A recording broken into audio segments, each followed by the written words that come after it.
Page 31. Listening for main ideas. A. Close your book. Listen to the lecture and take notes. Good afternoon. Please take your seats. I have a lot to discuss today. Today, I'm going to talk about one of the greatest adventures of the 20th century, Ernest Shackleton's trip to Antarctica. Now, there are other explorers who have been to Antarctica, but Shackleton's trip is especially interesting because his goal was to be the first person to walk across the continent of Antarctica. Also, as you'll find out, this trip was also special because of the problems and difficulties that Shackleton and his crew endured along the way. In fact, and this is interesting, Shackleton made his trip to Antarctica on a ship called the Endurance. It's almost as if he somehow knew about the difficult events to come. Let's begin in England. The Endurance left London in 1914 with a crew of 29 men, 69 sled dogs, and a cat. After stopping in Argentina, the ship proceeded to South Georgia, an island about 800 miles from Antarctica. Then, on December 5th, 1914, the Endurance left South Georgia, and right away, the ship entered water that was filled with ice. However, despite the danger, Shackleton and his crew proceeded on their journey. Shackleton believed that they could reach the Antarctic continent despite the ice. He was wrong about this, however, and on January 18, 1915, as the Endurance approached Antarctica, it became stuck in the ice. It couldn't go anywhere. The crew stayed on the ship, which floated along with the ice for more than 10 months. During that time, the crew lived on the ship, although they could go down on the ice and walk around if it was not too cold. On October 27, 1915, Shackleton ordered the crew to leave the Endurance. They took food and other supplies, including 3 smaller boats, off the ship and set up camp on a large piece of floating ice. This turned out to be a good decision, because just a month later, they watched as their ship was crushed by the ice and sank under the water. So, is everyone with me so far? Any questions? Okay, then let's continue.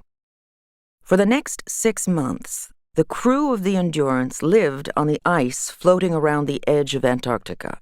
They ate the food from the ship, but when that was gone, they hunted animals in the area and, finally, killed and ate their dogs.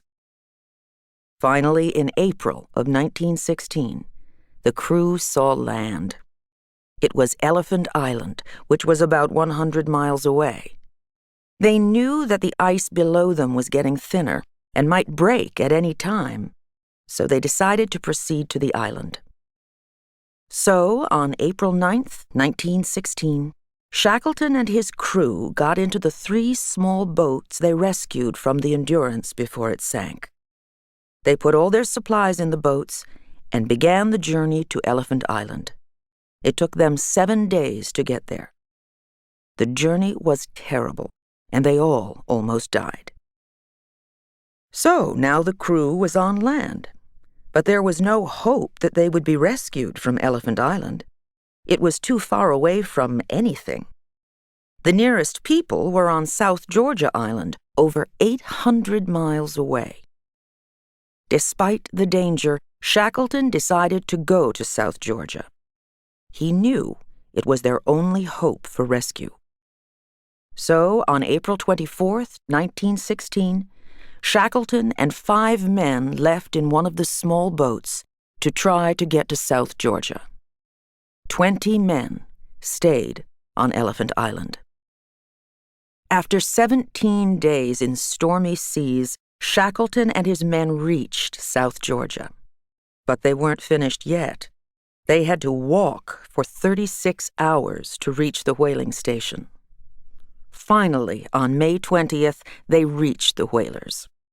But remember, Shackleton still had to rescue his men on Elephant Island. This took more than 3 months. 3 ships tried to get to Elephant Island, but they couldn't get there because of all the ice.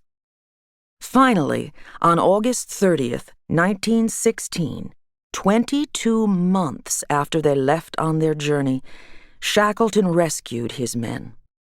Amazingly, everyone on the island was alive and they were all rescued. It's hard to believe, isn't it? So, as you see, this is an important and interesting example of exploration from the last century. Now, let's take a look at some other famous explorers of the 20th century.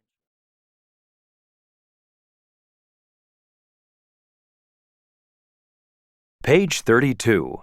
Listening for details. A. Close your book. Listen to the lecture again. Add details to your notes and correct any mistakes.